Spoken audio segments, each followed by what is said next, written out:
T24 TV news కి స్వాగతం. నా పేరు విజిత. ముందుగా బులెటిన్ లో హెడ్లైన్స్.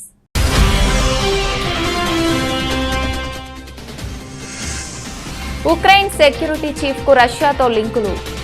సెక్యూరిటీ చీఫ్ ను తొలగించిన జెలెన్స్కీ.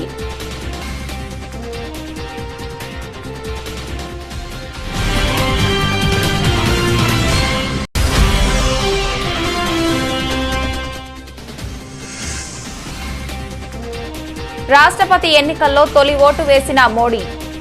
ఓటు హక్కు వినియోగించుకున్న పలువురు రాష్ట్ర కేంద్ర మంత్రులు.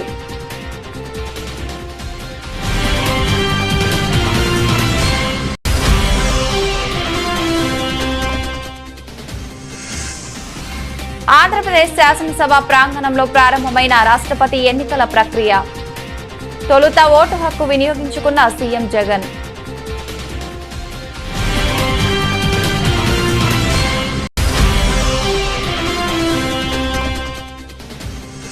ముఖ్యమంత్రి కేసీఆర్ కి వినతి పత్రం అందించిన ములుగు ఎమ్మెల్యే.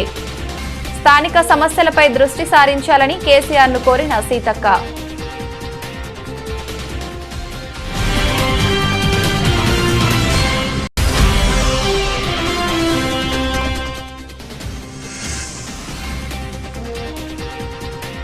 ఐటీ మెటల్ దూకుడు.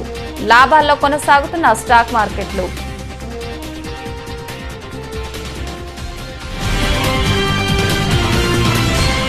ఉక్రెయిన్ పై రష్యా సైనిక చర్య కొద్ది నెలలుగా కొనసాగుతూనే ఉంది. రష్యా సేనల బాంబుల వర్షంలో వందల మంది ఉక్రెయిన్ పౌరులు, చిన్నారులు ప్రాణాలు కోల్పోతున్నారు.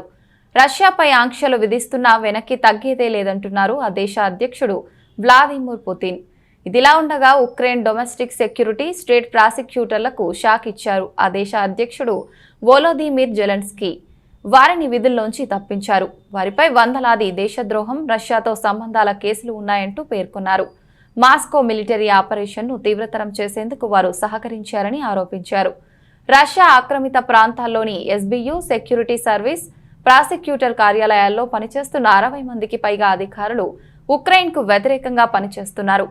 అధికారులపై 651 దేశద్రోహం, రష్యాతో సంబంధాల కేసులు నమోదయ్యాయి. సెక్యూరిటీ విభాగానికి వ్యతిరేకంగా నేరాల పరంపర సంబంధిత నేతలకు ప్రశ్నలు సంధిస్తున్నాయి. ప్రతి ప్రశ్నకు సమాధానం రాబడతామని పేర్కొన్నారు Zelensky. Security services chief Ivan Bakanov Russia యుద్ధ నేరాలపై వాదనలు వినిపిస్తున్న ప్రాసిక్యూటర్ ఇరినా వెనోదిక్టోవాలను తొలగించారు జెలెన్స్కీ.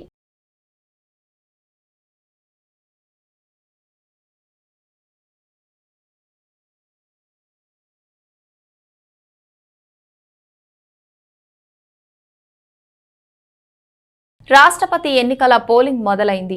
పార్లమెంట్లో ప్రధాని మోడీ, పలువురు కేంద్ర మంత్రులు తమ ఓటు హక్కు వినియోగించుకున్నారు. తమిళనాడు అసెంబ్లీలో సీఎం స్టాలిన్, యూపీ అసెంబ్లీలో సీఎం యోగి ఆదిత్యనాథ్ తమ ఓటు హక్కు వినియోగించుకున్నారు. ఎంపీలు పార్లమెంట్లో, ఎమ్మెల్యేలు ఆయా రాష్ట్రాల అసెంబ్లీల్లో తమ ఓటు హక్కు వినియోగించుకోనున్నారు. సాయంత్రం 5 గంటల వరకు పోలింగ్ కొనసాగుతుంది. ఎన్నికల రిటర్నింగ్ అధికారి అయిన రాజ్యసభ సెక్రటరీ జనరల్ ఆధ్వర్యంలో 21న పార్లమెంటులో ఓట్ల లెక్కింపు జరుగుతుంది. అదే రోజు రాత్రి ఫలితాలు ప్రకటిస్తారు. ఈ నెల 25న 15వ రాష్ట్రపతిగా గెలిచిన అభ్యర్థి ప్రమాణ స్వీకారం చేస్తారు. ఎన్డీఏ తరపున గిరిజన మహిళ ద్రౌపది ముర్ము విపక్షాల నుంచి యశ్వంత్ సిన్హా బరిలో ఉన్నారు. రాష్ట్రపతి ఎన్నికల్లో ఎమ్మెల్యేలు, ఎంపీలు ఓటు వేసి రాష్ట్రపతిని ఎన్నుకోనున్నారు. మెజారిటీ ఓట్లు సాధించిన వ్యక్తి రాష్ట్రపతి పీఠాన్ని దక్కించుకోనున్నారు.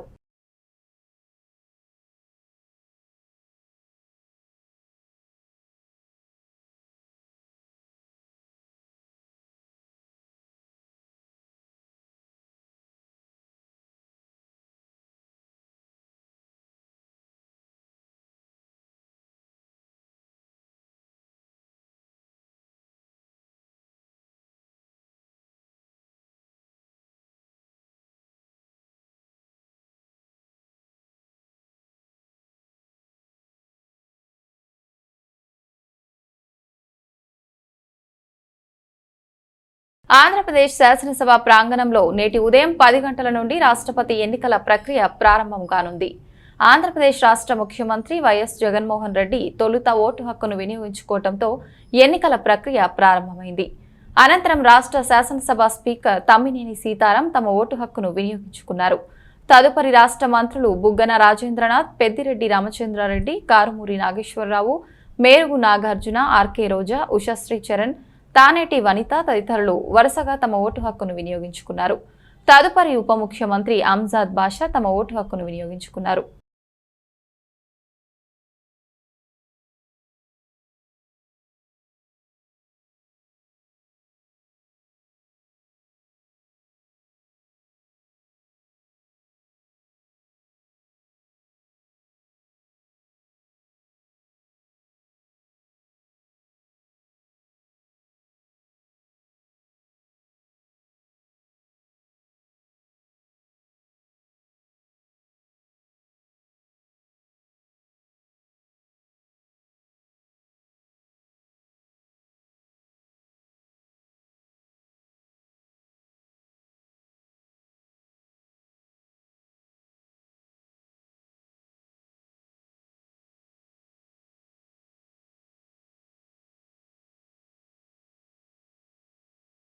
రాష్ట్రపతి ఎన్నికల నేపథ్యంలో ఓటు హక్కు వినియోగించుకున్న ప్రధానమంత్రి నరేంద్ర మోడీ అనంతరం ఏర్పాటు చేసిన విలేకరుల సమావేశంలో వివిధ అంశాలపై ప్రస్తావించారు. ये सत्र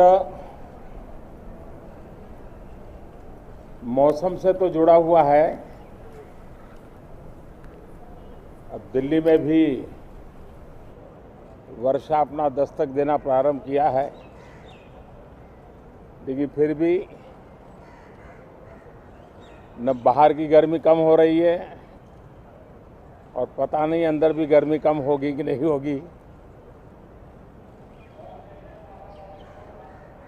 ये कालखंड एक प्रकार से बहुत महत्वपूर्ण है. ये आज़ादी के अमृत महोत्सव का कालखंड है.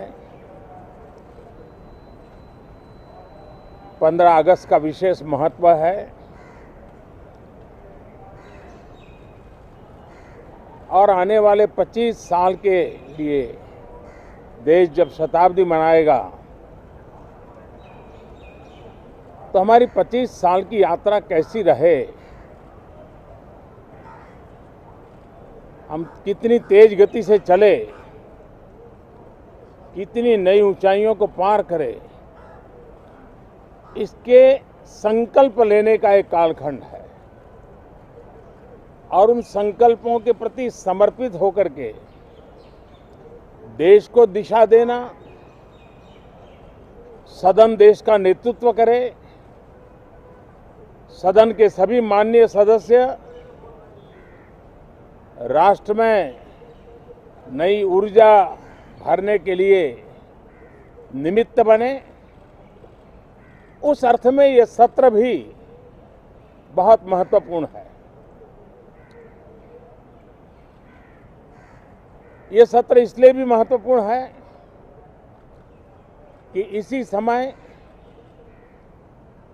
राष्ट्रपति पद और उपराष्ट्रपति पद के चुनाव हो रहे हैं. आज मतदान भी हो रहा है और इसी कालखंड में देश को नए राष्ट्रपति, नए उपराष्ट्रपति, उनका मार्गदर्शन प्रारंभ होगा. हम हमेशा सदन को संवाद का एक सक्षम माध्यम मानते हैं, तीर्थ क्षेत्र मानते हैं, जहां खुले मन से संवाद हो, जरूरत पड़े तो वाद विवाद हो, आलोचना भी हो, बहुत उत्तम प्रकार का एनालिसिस करके चीजों का बारीकियों से विश्लेषण हो, ताकि नीति और निर्णयों में बहुत ही सकारात्मक योगदान हो सके. मैं सभी आदरणीय सांसदों से यही आग्रह करूंगा कि गहन चिंतन, गहन चर्चा उत्तम चर्चा और सदन को हम जितना ज़्यादा प्रोडक्टिव बना सके, सदन को जितना ज़्यादा फ्रूटफुल बना सके, उसलिए सबका सहयोग हो और सबके प्रयास से ही लोकतंत्र चलता है, सबके प्रयास से ही सदन चलता है, सबके प्रयास से ही सदन उत्तम निर्णय करता है। और इसलिए सदन की गरिमा बढ़ाने के लिए भी हम सब अपने कर्तव्यों का निर्वाह करते हुए इस सत्र का राष्ट्रहित में सर्वाधिक उपयोग करें और हर पल याद रखें कि आज़ादी के लिए जिन्होंने अपनी जवानी खपा दी, अपना जीवन खपा दिया, जिंदगी जेलों में काटी, कुछ ने शहादत स्वीकार की, उनके सपनों को ध्यान में रखते हुए और जब 15 अगस्त सामने है तब सदन का सर्वाधिक सकारात्मक उपयोग हो, यही मेरी सबसे प्रार्थना है। आप सबका भी बहुत बहुत धन्यवाद। రాష్ట్రపతి ఎన్నికల నేపథ్యంలో పోలింగ్ సందర్భంగా తమిళనాడు ముఖ్యమంత్రి ఎంకే స్టాలిన్ ఓటు హక్కు వినియోగించుకున్నారు.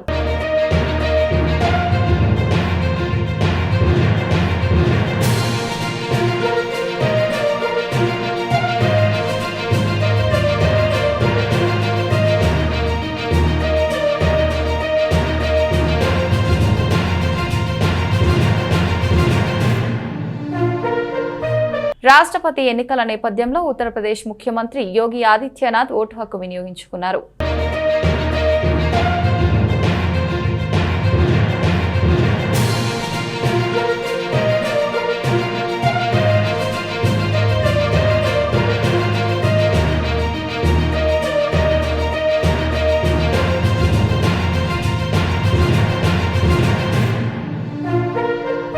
ప్రజా సంక్షేమ పథకాలపై అవగాహన కోసం ప్రభుత్వం నిర్వహిస్తున్న గడప గడపకు మన ప్రభుత్వం కార్యక్రమానికి విశేష స్పందన లభిస్తోందని గుంటూరు జిల్లా బెల్లంకొండ మండలం నాగిరెడ్డిపాలెంలో గడప గడపకు మన ప్రభుత్వం కార్యక్రమం జనసందోహం మధ్య సందడిగా సాగిందని పెదకూరపాడు ఎమ్మెల్యే నంబూరు శంకర్రావు గ్రామంలో గడప గడపకు తిరుగుతూ సంక్షేమ పథకాల గురించి వివరించారు.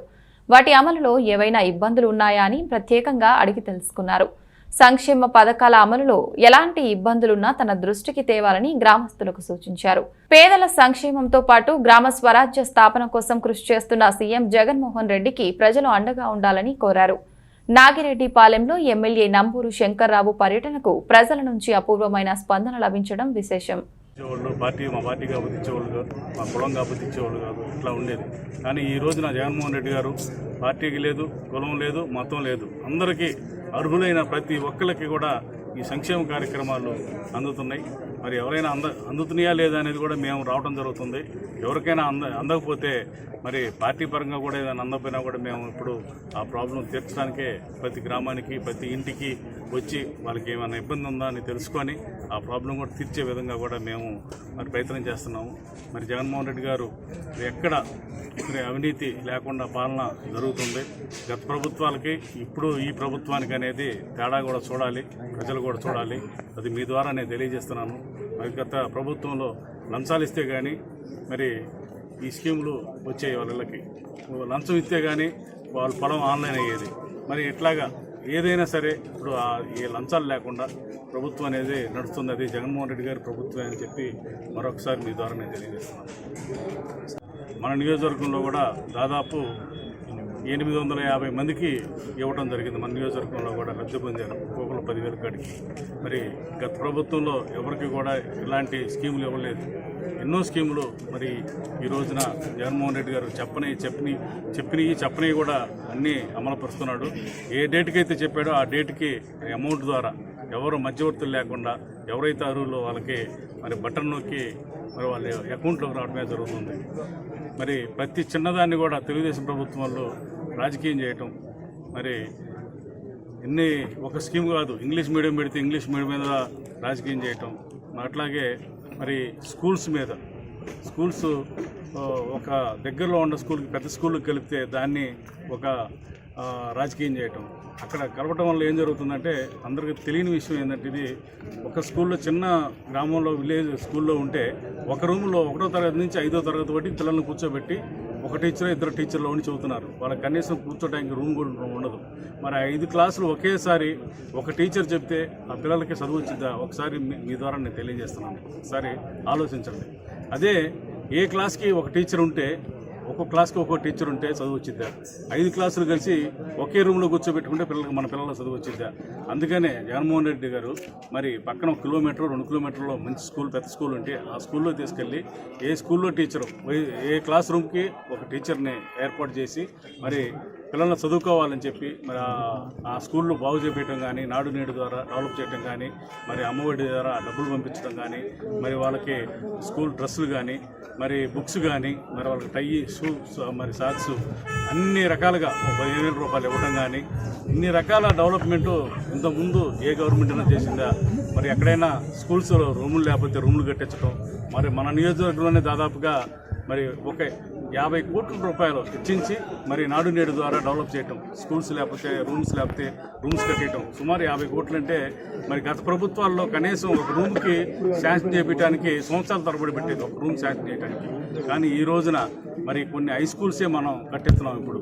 మరి అక్కడ దొడ్లేరులో కానీ, మరి ఇక్కడ మరి చిన్నరాజపాలెం కానీ, మరి హసనాబాద్ కానీ, ఇట్లా కొన్ని చోట్ల హై స్కూల్స్ మరి 10 రోజులు 15 రూములు కూడా రావడం జరిగినాయి.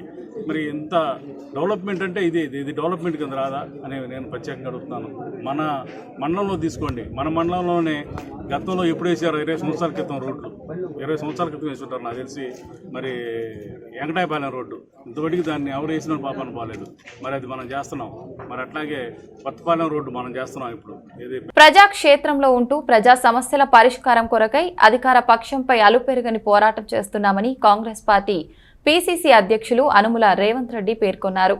తెలంగాణ రాష్ట్రంలోని ఒక కాంగ్రెస్ పార్టీతోనే రాష్ట్ర అభివృద్ధి సాధ్యమని అన్నారు. తండ్రి కొడుకులు గొప్పలు చెప్పుకోవటమే కానీ ఎక్కడ అభివృద్ధి జరగలేదన్నారు. మీద ఒత్తిడి తీసుకొచ్చి పోరాటం చేసి ఈ వరదలో నష్టపోయిన రైతులకు, ప్రజలకు మేలు జరిగే విధంగా కాంగ్రెస్ పార్టీ కార్యాచరణ ఉంటుంది. ఆల్రెడీ పీసీసీ వైపు నుంచి బృందాలను నియమించాం, పర్యటిస్తుండ్రు. సిఎల్పి గారు పోయినరు, జీవన్ రెడ్డి గారు పోయినరు, శ్రీధర్ బాబు గారు పోయినరు, పోడెం వీరయ్య గారు పోయినరు, సీతక్క గారు పోయినరు, ప్రేమ్ సాగర్ రావు గారు పోయినరు, రాజ్ ఠాకూర్ గారు పోయినరు. అందరు క్షేత్రస్థాయిలో పర్యటిస్తున్నారు. గత 3 రోజులుగా ప్రభుత్వం నిద్రపోయింది. భారతీయ జనతా మంచిర్యాల ఎన్టీఆర్ నగర్ లో ఇటీవల కురిసిన భారీ వర్షాల వల్ల నీట మునిగిన ప్రదేశాల్లో జీఎస్ఆర్ ఫౌండేషన్ ఆధ్వర్యంలో అన్నదానం చేసిన తర్వాత అక్కడ ఉన్నటువంటి ప్రజలకు జీఎస్ఆర్ ఫౌండేషన్ బృందం సభ్యులందరూ కలిసి పరిసర ప్రాంతం శుభ్రం చేయడం జరిగింది. డాక్టర్ రాజా రమేష్ మాట్లాడుతూ అక్కడున్న కొంతమంది ఇళ్లను సందర్శించి వారి బాధలను తెలుసుకున్నాము. అక్కడి వారు చూస్తే చాలా బాధాకరం. వారికి పలు స్వచ్ఛంద సంస్థలు, ముఖ్యంగా గవర్నమెంట్ అధికారులు, ప్రజాప్రతినిధులు అన్ని విధాలా ఆదుకోవాలని కోరారు. డాక్టర్ రాజా రమేష్ బాబు జీఎస్ఆర్ ఫౌండేషన్ కి సహకారం అందించి తోడు ఉన్న వారికి పేరు పేరున ధన్యవాదాలు తెలియజేశారు. మాకు ఏం లేదు, పని చేసుకుంటేనే మేము బతుకుతాము.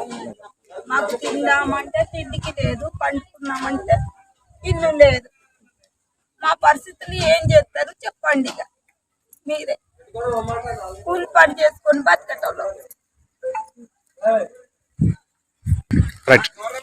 కండుకోవడానికి బోళ్ళు కూడా లేవు, గ్యాస్ పొయ్యిలు కూడా వెళ్ళిపోయి, గ్యాస్ మొదలు కట్టుకుందామంటే కనీసం బట్టలు లేవు, మా ఇంట్లో 1 కిలో బియ్యం కూడా లేవు. ఇల్లు మొత్తం కొట్టుకపోయినాయి, ఏమీ లేకుండా వెళ్ళిపోయినాయి, ఏమీ లేవు. ప్రస్తుతానికి కనీసం 5-6 రోజులు అవుతుంది మేము ఉన్న చీరలతోనే ఇట్లనే ఉంటున్నాము.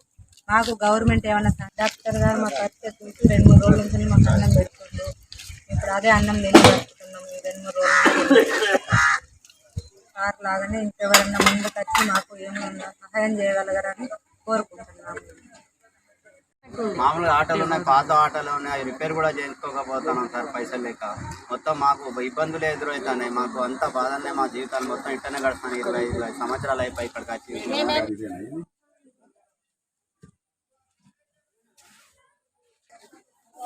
రామకృష్ణపూర్ నుండి జిఎస్ఆర్ ఫౌండేషన్ ద్వారా ఇటీవల వర్షాలు కురిసి నీట మునిగినటువంటి ఎన్టీఆర్ కాలనీకి విచ్చేయడం. 3 డేస్ నుండి అన్నదానం చేస్తూ ఉన్నాము. కానీ అన్నదానం చేస్తున్నాం కానీ ఏదో కొంచెం తృప్తి ఉంది, కానీ ఇక్కడ మాత్రం చాలా బాధాకరమైన సిచ్యువేషన్స్ ఉన్నాయి. ఎవరింట్లో కూడా వాళ్ళ ఇంట్లో ఉండే పరిస్థితి లేదు. మేము మా వంతుగా కనీసం వీరికి అన్నదానం చేద్దాము అని, అన్నం పెడదాము, ఆకలి తీర్దామని అనుకుంటున్నాం, కానీ అది మాత్రం ఎట్టి పరిస్థితుల్లో సరిపోదు అని చెప్పేసి ఒక ఇంట్లోనే చూస్తుంటే అర్థమవుతా ఉంది. దయచేసి గవర్నమెంట్ వాళ్ళు ఖచ్చితంగా స్పందించి ఎంత తొందరగా అయితే అంత తొందరగా వీళ్ళందరికీ మళ్ళీ ఇల్లు కట్టుకునేటట్టు ఖచ్చితంగా వారి వంతు సహాయం చేస్తే తప్ప వీళ్ళు తిరిగి మళ్ళీ కూడా నార్మల్ జీవితాలకు రాలేరు. ఒకరు చాలా మంది కూడా భర్తలు లేక పిల్లలు లేక ఒక్కొక్క ఆడవాళ్ళు ఇండ్లలో ఉంటూ చిన్న చిన్న ఇల్లులైనా కూడా మొత్తం కూలిపోయి ఆల్మోస్ట్ ఇంట్లో సామాన్ కూడా వరద నీళ్ళతో కొట్టుకుపోయిన పరిస్థితి ఇక్కడ మనం చూస్తూ ఉన్నాము. చాలా అంటే చాలా బాధాకరమైన సిచ్యువేషన్లో ఉన్నారు వీళ్ళు. దయచేసి స్వచ్ఛంద సంస్థలు అలాగే గవర్నమెంట్, ముఖ్యంగా స్వచ్ఛంద సంస్థలు ఎన్ని చేసినా కూడా మేము కొంతవరకే చేయగలుగుతాము, కానీ గవర్నమెంట్ ఖచ్చితంగా దీన్ని సీరియస్గా తీసుకొని చేయగలిగితే ఖచ్చితంగా వీరికి న్యాయం చేయగలుగుతారు. ప్రతి ఒక్కరికి కూడా ఏ ఒక్క కుటుంబం అని కాదు, ఇక్కడ చూస్తుంటే ఎన్టీఆర్ నగర్ కొన్ని వేల కుటుంబాలు నీట మునిగి ఇంట్లో ఉండలేని పరిస్థితి, ఇంట్లో సామాన్ లేని పరిస్థితి. ఖచ్చితంగా దీన్ని తక్షణమే ఒక యుద్ధ ప్రాతిపదికంగా తీసుకొని వీరందరికీ పునరావాసంగా మళ్ళీ ఇల్లు ఎలా కట్టుకుంటారో ఏం చేస్తారో తెలియకుండా ఖచ్చితంగా వారికి ఎంత అమౌంట్ ఇస్తే బాగుంటుంది అని అసెస్ చేసుకొని వీరికి తగిన అమౌంట్ ఇచ్చి దగ్గరుండి ప్రతి ఒక్కరు కౌన్సిలర్ కానివ్వండి, ఎమ్మెల్యే గారు కానివ్వండి, ఇంకెవరైనా ఇతరితర రాజకీయ ప్రతినిధులు కానీ గవర్నమెంట్ అధికారులు కానీ వచ్చి స్పందించి వీరికి మళ్ళీ కూడా నార్మల్ లైఫ్కి వచ్చేంత వరకు కూడా వీరితో ఉండాలని చెప్పేసి మనసారా కోరుకుంటూ మేము మా తరఫున వీళ్ళందరూ బాగయ్యేంత వరకు కూడా అన్నదానం చేస్తామని చెప్పేసి ఇంకా కూడా కొన్ని బట్టలు కూడా మేము ప్లాన్ చేస్తా ఉన్నాము. మా వంతు అయ్యేంత వరకు మేము మా ఫ్రెండ్స్ అందరూ కూడా టీమ్స్ అందరం కలిసి నిర్మల్ జిల్లా విద్యార్థులకు నాణ్యమైన భోజనం, త్రాగునీటి వసతి కొరత. ముధోల్లోని తెలంగాణ గిరిజన గురుకుల పాఠశాల విద్యార్థినులు పాఠశాల ముందు ఉన్న బైంసా నిజామాబాద్ జాతీయ రహదారిపై రాస్తారోకో చేపట్టారు. గత 5 రోజుల నుంచి వసతి గృహంలో నీళ్లు రావటం లేదని రోడ్డెక్కి తమకు నీళ్లు కావాలంటూ నినాదాలు చేశారు. అన్నంలో పురుగులు వస్తున్నాయని, వసతి గృహంలో నీరు చేరుతుందని, తమ సమస్యలను టీచర్స్ కు చెప్తే టీసీ ఇచ్చి పంపిస్తామని బెదిరిస్తున్నారని ఆందోళన చేపట్టారు. పోలీసులు సంఘటనా స్థలాన్ని చేరుకుని విద్యార్థులకు నచ్చజెప్పి వసతి గృహంలోకి పంపించారు. వసతి గృహంలో సాయంత్రం వరకు మోటారు బాగా చేస్తామని హామీ ఇచ్చి విద్యార్థులను పంపించారు. విద్యార్థులు మాట్లాడుతూ గత 5 రోజుల నుంచి వసతి గృహంలో నీళ్లు రావటం లేదని విసుగు చెంది ఆందోళన చేస్తున్నామని, వసతి గృహంలో వర్షపు నీరు వచ్చి చేరుతుందని, ఈ విషయాలను టీచర్లకు చెబితే టీసీ ఇచ్చి పంపిస్తామని బెదిరిస్తున్నారని అన్నారు. 2 రోజులలో తమ సమస్యలను తీరుస్తామని ప్రిన్సిపల్ హామీ ఇచ్చారని, ఒకవేళ నెరవేర్చకపోతే మళ్లీ ధర్నా చేస్తామని అన్నారు. ప్రిన్సిపల్ మాట్లాడుతూ వసతి గృహంలో మోటారు పారటం వల్ల నీరు రాలేవని, ఈరోజు సాయంత్రం వరకు మోటారు బాగు చేసి నీళ్లు వచ్చేలా చూస్తామని అన్నారు.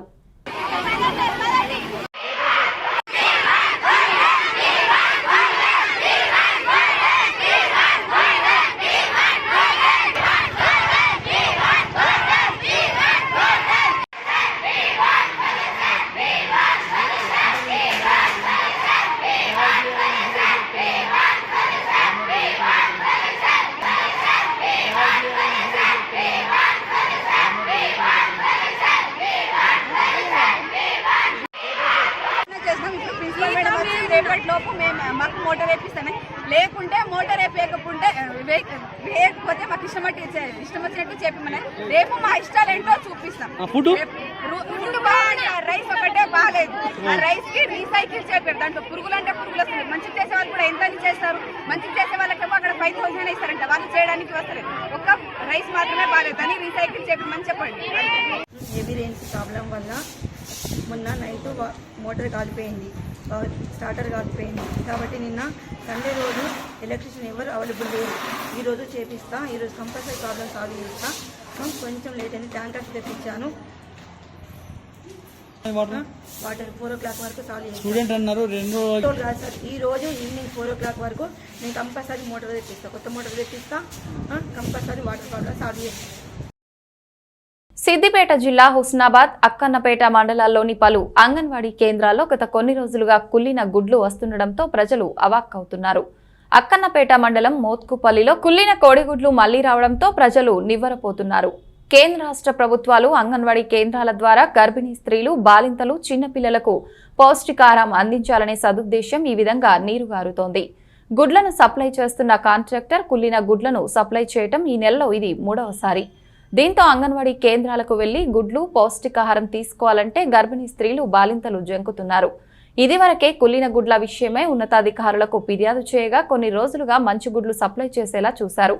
తిరిగి మళ్లీ ఏమైందో ఏమో కానీ కుళ్ళిన గుడ్లే వస్తుండటంతో ఆందోళన చెందుతున్నారు. ఈ గుడ్లను తిని లేనిపోని రోగాలు తెచ్చుకోవటం తప్ప ప్రయోజనం ఏమీ లేదని వాపోతున్నారు.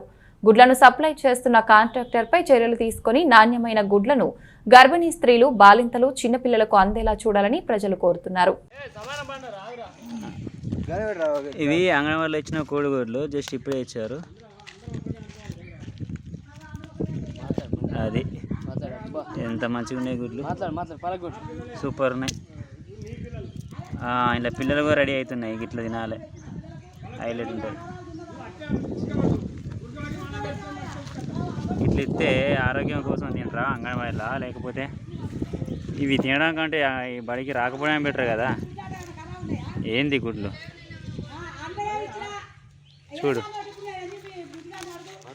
చూడండి, అంగన్వాడీలో ఇలా ఇచ్చారు కోడిగుడ్లు. మరి ఇలా ఇస్తే ఎవరు పట్టించుకోవడం లేదు.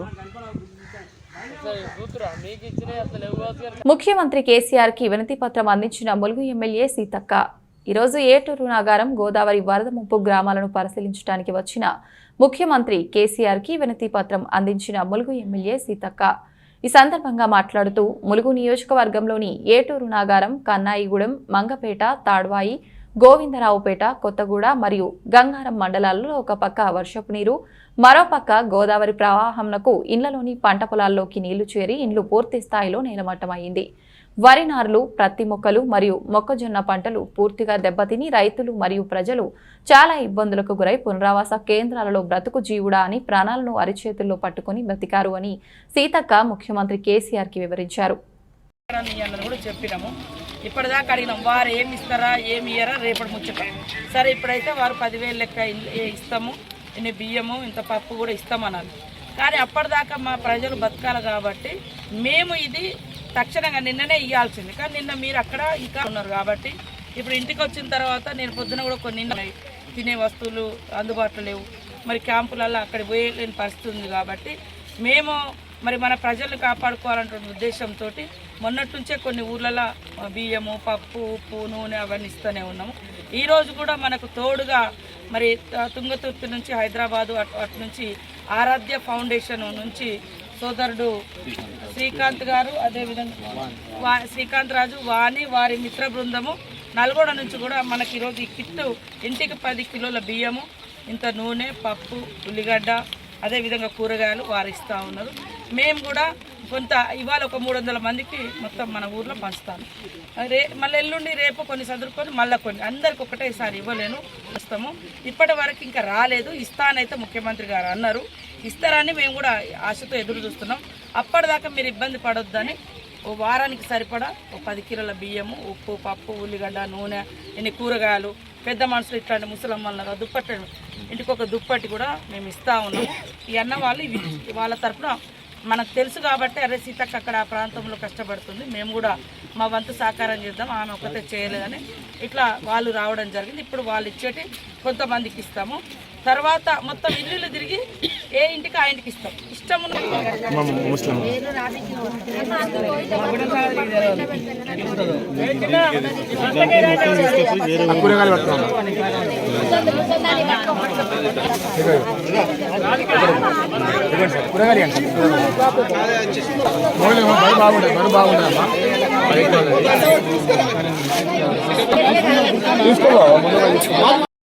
కానీ ఇల్లు కాలిపోయిన అనేక సందర్భాలలో మా అభిమానులు, అదేవిధంగా ప్రాంతాలకు అతీతంగా, కులాలకు అతీతంగా, పార్టీలకు అతీతంగా ములుగు నియోజకవర్గానికి వచ్చి సాయం చేస్తున్నటువంటి దాతలందరికీ కూడా పేరు పేరున ధన్యవాదాలు. ఈరోజు మా ములుగు జిల్లాలో ములుగు నియోజకవర్గంలో కురుస్తున్నటువంటి భారీ వర్షాల మూలంగా ఆ వర్షాలు కూడా ఇంకా 29 తారీఖు వరకు ఉండేటువంటి పరిస్థితి ఉంది. కాబట్టి మరి వాళ్ళని ఆదుకోవాలి అని ఒక పిలుపునివ్వడంతో మరి వివిధ ప్రాంతాల నుంచి కూడా ఒక దిక్కు ఆరాధ్య ఫౌండేషను, అదేవిధంగా చేతన ఫౌండేషను, మరి స్పైసీ వర్ష వాళ్ళు హన్మకొండ నుంచి కూడా వాళ్ళకు తోచిన పద్ధతిలో వాళ్ళు, అదేవిధంగా సోదరుడు మరి రంగారెడ్డి జిల్లా నుంచి శ్రీకాంత్ గారు కూడా, శశికాంత్ గారు కూడా మనకు కొన్ని కూరగాయలను తీసుకొచ్చి ఈరోజు అందించినందుకు వారికి కూడా ఈ 3 ఆర్గనైజేషన్స్ వాళ్ళు ఈరోజు మనకు సహకరించారు. ఆరాధ్య ఫౌండేషను, అదేవిధంగా చేతన ఫౌండేషను, అదేవిధంగా శశికాంత్ రంగారెడ్డి జిల్లా, అదేవిధంగా మరి స్పైసీ వర్ష వాళ్ళు కూడా కొంచెం కారము, ఉప్పు, ఉల్లిగడ్డలు వాళ్ళు కూడా ఇవ్వడం జరిగింది. అదేవిధంగా యువ భారత్ శక్తి అని ఖమ్మం నుంచి కూడా వారు కూడా మనకు మరి ఒక 30,000 విలువ చేసేటువంటి సామాన్లు కూడా ఇవ్వడం జరిగింది. ఆ సోదరులందరూ కూడా వ్యక్తిగతంగా నాకు ఒక కుటుంబ సభ్యుల్లాగా, అందుకనే మా అక్క కష్టాలలో మేము తోడుగా ఉంటాం.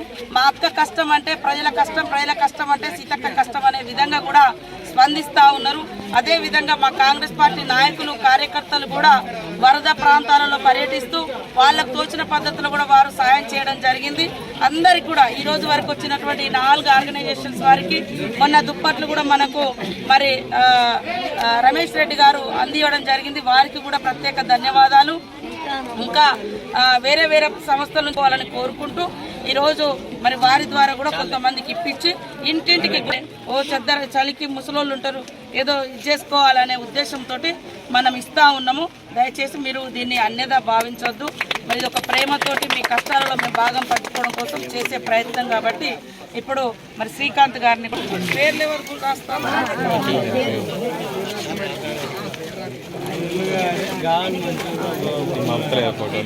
బులెటిన్ ముగించే ముందు హెడ్లైన్స్ మరొకసారి.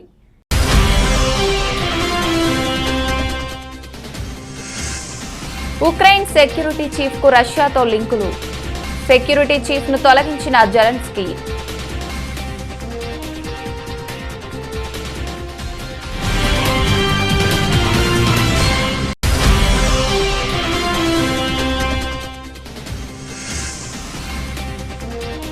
రాష్ట్రపతి ఎన్నికల్లో తొలి ఓటు వేసిన మోడీ, ఓటు హక్కు వినియోగించుకున్న పలువురు రాష్ట్ర కేంద్ర మంత్రులు.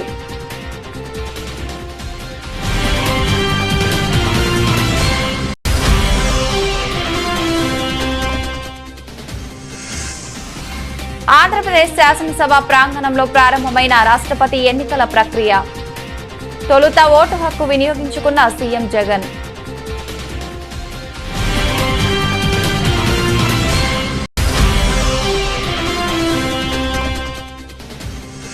ముఖ్యమంత్రి కేసీఆర్ కి వినతి పత్రం అందించిన ములుగు ఎమ్మెల్యే. స్థానిక సమస్యలపై దృష్టి సారించాలని కేసీఆర్ ను కోరిన సీతక్క.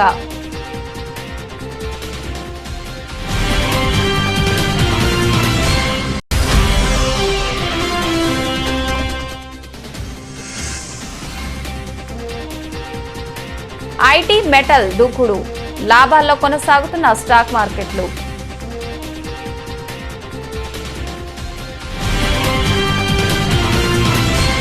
ఇది వాళ్ళ బులెటిన్. మరొక బులెటిన్లో మళ్ళీ కలుసుకుందాం. అంతవరకు సెలవు. నమస్కారం.